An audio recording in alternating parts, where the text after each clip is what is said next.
So it's an honor to talk with everybody here. My name is Paul Shockley, and I'm going to share with you something called Authentic Media, but I want to give a shout out. That was awesome.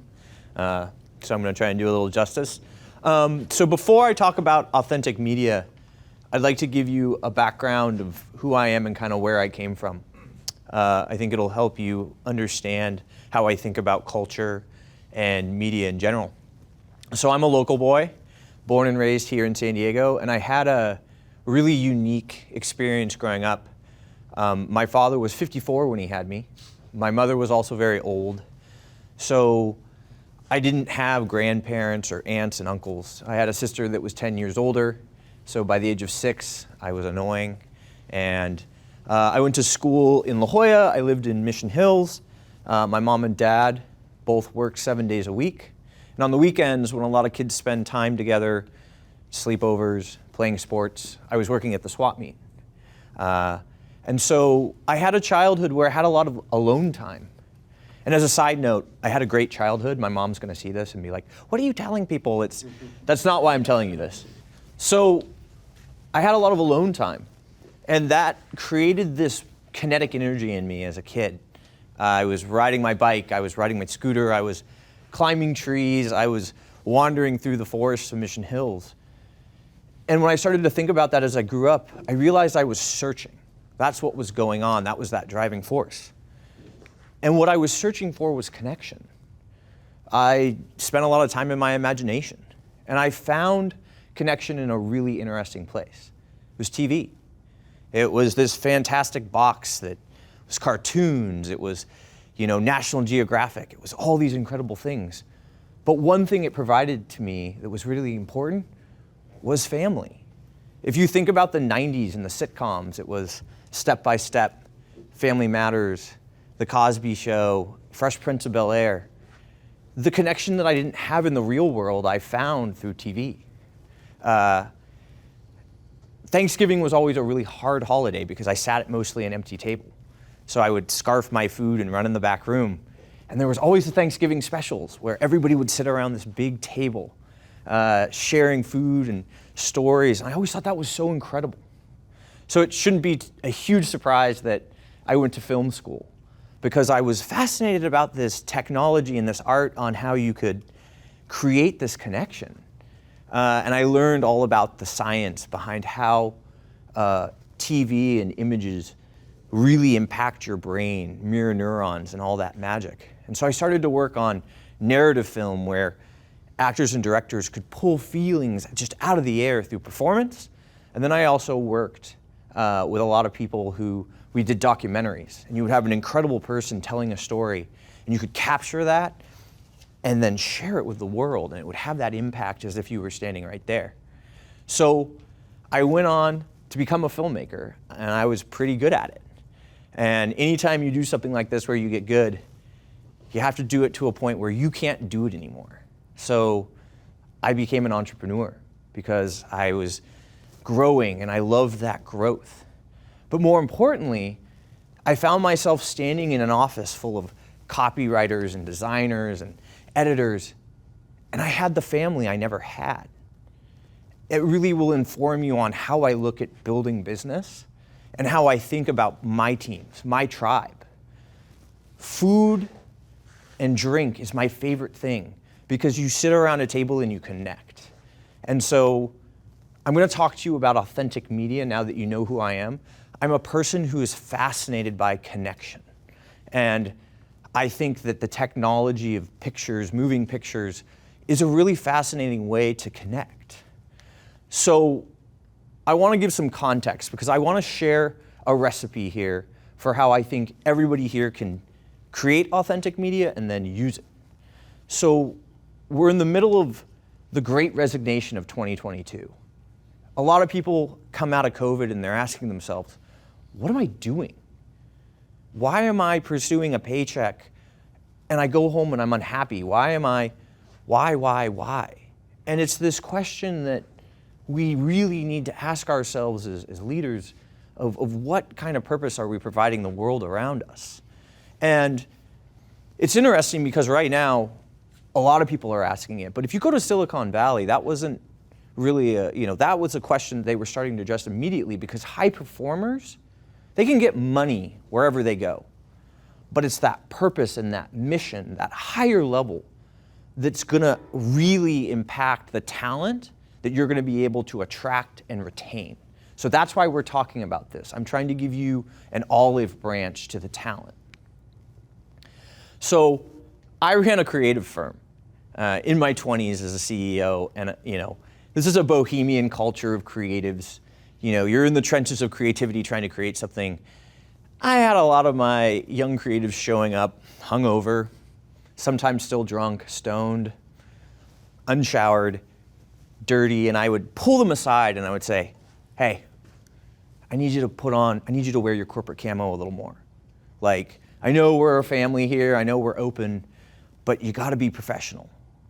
And then as I progressed in my career, I started to move to larger and larger organizations. And one of the keys there is higher management tiers, where there's more of a separation between you and the big decision maker at the top. And the more I spent in these places, there was the opposite problem. It was people who only wore corporate camo. And it got to this point where when I was there, you never knew when you were really talking to the person, because they were trying so hard to engage this facade. And when I really started to think about it, it was uncomfortable for me, because I realized that a lot of the driving force behind that for many people is, well, if I don't do this, I'm gonna get fired. And so it's this exhausting facade that comes from a place of fear. And I can't function that way. But as a business owner and an entrepreneur myself, I understand that corporate camo is necessary. We have to be professionals. So what's that line we walk? So now I want to jump into kind of the process that I'd like you to think about.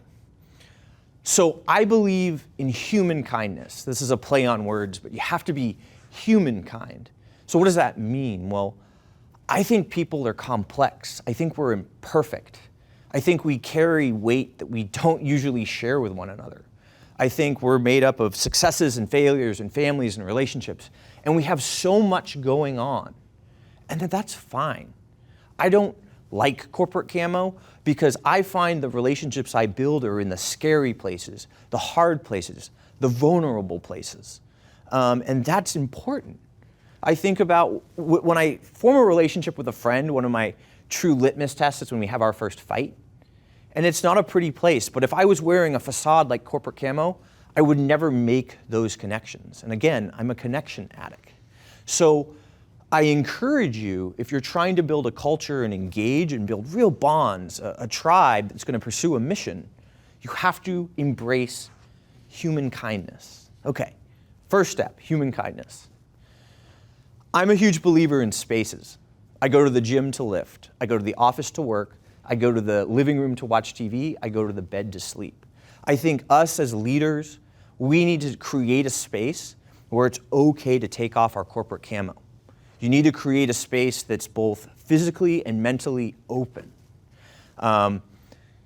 We recently were doing a facilitation that was really amazing, where we were working with this organization that helped a lot of senior care. And we were trying to figure out how to kick it off. And the CEO was the first to speak up, and he started to talk about how he was involved in his mom's hospice care, and he started to tear up, and his voice started to quiver. And we're in this room of 30 or 40 people. They had been working together. They were the leadership of this organization. And there was this energy in the air. I get goosebumps talking about it because it was connection. These people had worked together forever, but they had never taken off their corporate camo. And the mic started to get passed around to person to person. The next person that got it was, yeah, COVID's been hard on me. I'm medicated. I started taking antidepressants. And there was no gasp or sort of what you would expect in a professional environment. It was, okay. And this is the space that we need to create. And that's why I say it has to be a defined space. You need to open this so that it doesn't spill all over the place, because I get it. We need to be professional, we need to execute, we need to hit our KPIs, et cetera. But we need to open up a space of dialogue, and you can define it. All right, so we believe in human kindness. We think about a space where we open up and we let go of our corporate camo and we start to really talk. I'll tell you why I do what I do, why I get up in the morning. This is where the magic starts to happen. And this is where you really need the vision, mission, values to put a framework around that space. Because now you have people who aren't bullshitting.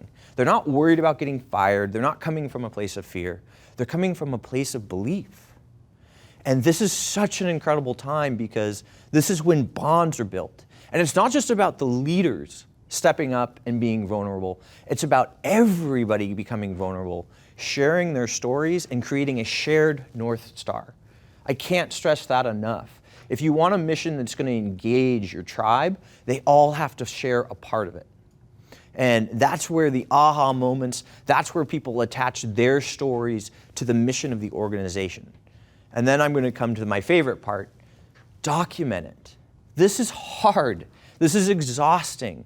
You only really have a brief amount of time to capture that magic and those raw feelings, and you can bottle them up.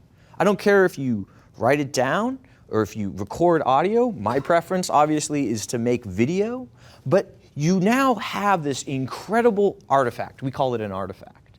And it becomes something that is a litmus test for so many things on how you make decisions moving forward.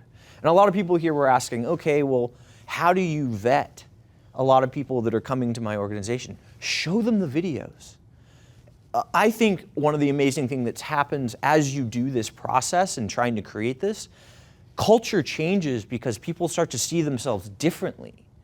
You can take an organization with a toxic culture and maybe a non-existent North Star, and you can fundamentally change it, and people will think and live differently. This is my favorite slide. This is like where I always want to be. I hate corporate camo. I'm terrible at it. It's why I was a founder. If I can't stand in front of you and speak to something I'm passionate about, I'm not doing it. And so this is where we're at with this experiment called Authentic Media, is how do we take these stories, these shared values, rip them off the wall, rip them off the about page, and turn it into an existence, a purpose. Because everybody wants to talk about talent, and quickly it's how much is it gonna cost? That's not what it's about anymore. If you want the top performers, it's about mission and vision and the impact they're going to have. That's really the legacy we want. So as a connection addict, I hope this was helpful. I move a little fast, but thank you so much.